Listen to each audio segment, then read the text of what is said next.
Assalamualaikum warahmatullahi wabarakatuh. Halo, perkenalkan saya Fitria Rima Isnaini bersama rekan saya Fikri Muammar dari kelompok 10 akan memaparkan materi seputar siklus penggajian. Materi yang akan dibahas yaitu meliputi pengertian dari siklus penggajian, aktivitas atau langkah-langkahnya, kemudian pengendalian dari siklus penggajian, serta flowchart siklus penggajian itu sendiri.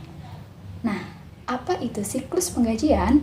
Siklus penggajian merupakan aktivitas bisnis dan pemrosesan data yang berulang dan berkaitan dengan pengelolaan karyawan. Selanjutnya, ada aktivitas dalam siklus penggajian atau langkah-langkah yang diterapkan setiap perusahaan yang membayarkan gaji pada karyawannya melalui sistem penggajian.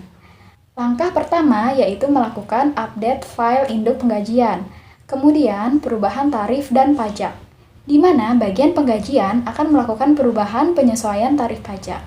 Namun, aktivitas ini relatif jarang terjadi sejauh belum ada pengumuman resmi dari pemerintah yang menyebutkan adanya perubahan tarif pajak yang berlaku. Kemudian, keabsahan waktu dan data kehadiran. Dilanjutkan dengan menyiapkan daftar penggajian, lalu pembayaran daftar gaji, selanjutnya melakukan kalkulasi kompensasi dan pajak, serta pajak penghasilan dan potongan lain-lain. Kemudian, pengendalian siklus penggajian. Sebelumnya, kita harus mengetahui tujuan dari sistem pengelolaan penggajian itu sendiri. Sistem pengelolaan penggajian bertujuan untuk menerapkan sistem pengendalian yang benar, sehingga dapat tercapai beberapa ketentuan-ketentuan berikut. Yang pertama yaitu mengotorisasi transaksi penggajian secara tepat dan benar. Yang kedua, transaksi penggajian yang dicatat menunjukkan validitas yang tinggi. Kemudian, hanya transaksi penggajian yang valid dan sudah diotorisasi yang masuk ke dalam catatan, lalu pencatatan transaksi secara akurat, mengikuti aturan pemerintah tentang peraturan pembebanan pajak kepada pegawai secara benar dan jujur, menjaga dari kehilangan aset, baik kas maupun data tentang gaji, serta memenuhi unsur-unsur efektivitas dan efisiensi dalam pengelolaan sistem penggajian pegawai. Hal-hal yang perlu diperhatikan dalam pengendalian pembayaran gaji. 1. Otoritas transaksi. 2. Pembagian tugas. 3. Supervisi.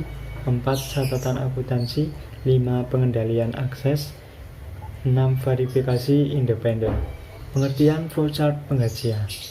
Flowchart merupakan diagram simbol yang menunjukkan arus data dan tahapan operasi dalam sebuah sistem.